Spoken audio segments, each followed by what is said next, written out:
अभी आज मैं आपको बताने वाला हूँ व्यंजन संधि के बारे में। सबसे पहले हम देखते हैं इसकी परिभाषा। परिभाषा क्या है कि व्यंजन के साथ व्यंजन या स्वर का मेल होने से जो उत्पन्न विकार है वह व्यंजन संधि कहलाती है।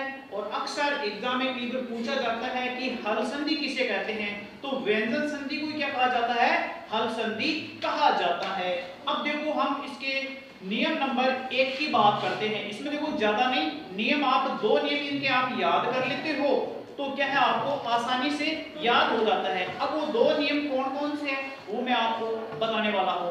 तो नियम नंबर 1 है किसी वर्ग के पहले अक्षर के बाद, मतलब किसी वर्ग के पहले अक्षर के बाद कोई स्वर आ जाता है या फिर स्वर के अलावा य र ल व में से कोई आ जाता है तो पहला जो वर्ण है वह है अपने तीसरे वर्ण में बदल जाता है, वहां पर व्यंजन संधि होगी। अब हम इसके एग्जाम्पल की बात करते हैं। तो अब एग्जाम्पल जैसे मैं लेता हूं आपके सामने, जैसे दिक प्लस अंबर।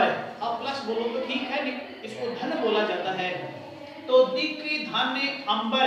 अब देखो हमें करना क्या है, हमें ये चीज देखनी है। देखो यहाँ पर क्या है और यहाँ पर स्वर है, स्वर या य र ल में से हो तो ये जो पहला वर्ण क है ये अपने तीसरे में बदल जाता है। वो कैसे बदलता है, जैसे दिक धन अंबर।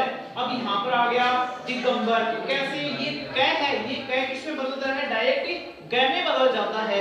अब यही दूसरा उसका एग्जांपल लेते हैं, जैसे उत धन योग। अब देखो यहाँ पर भी य र ल हो या फिर कोई स्वर हो तो ये जो त है ये अपने तीसरे में बदल जाता है। जैसे त है भी यहाँ पर द में बदल गया, जैसे उत धन योग बराबर बन गया उद्योग। तीसरे में एग्जांपल की बात करता हूँ। देखो वाक धन यंत्र। देखो यहाँ पर भी क्या है, वापस पहला वर्ण ये आ रहा है तो हमें स्वर या फिर या में से कोई भी मिल जाता है तो यहाँ पर जो पहला वर्ण है ये अपने तीसरे वर्ण में बदल जाता है। जैसे वाग धन यंत्र बराबर हो गया वाग यंत्र।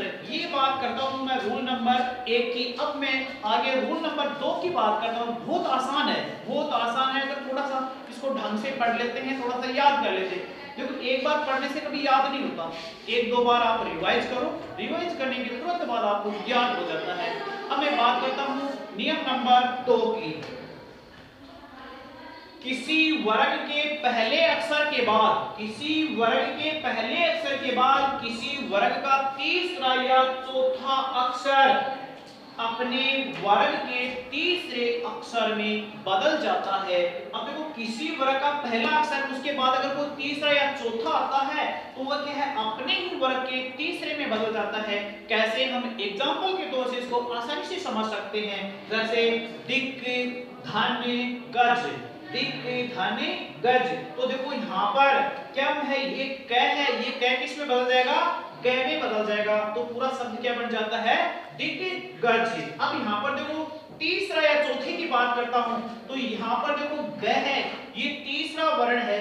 फिर अगले उदाहरण की बात करता हूं, यहाँ पर भी जो ग है यह भी अपने ही वर्ग का तीसरा है।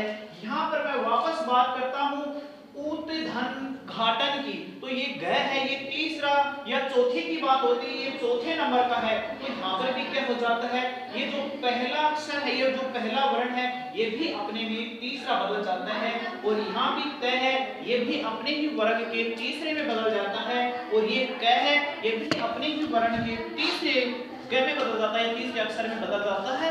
वहां पर व्यंजन संधि होगी।